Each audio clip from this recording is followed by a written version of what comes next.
You can enter the code. It's important to know the code, of course. I have it written down and simply enter our code.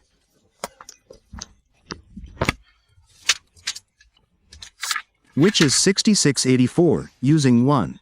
In my case, it's 6684. I simply press 1, 1, 2, 3. And up to 606.84. Then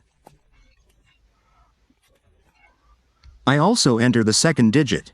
I entered 66 incorrectly.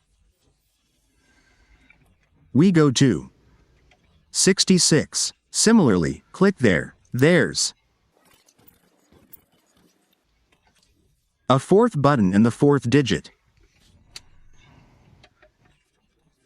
is 84. I entered it again after I entered all the digits. Press button 64.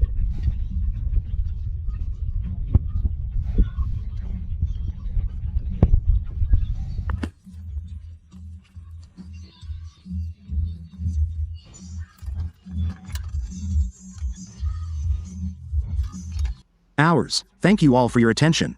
Good luck on the road.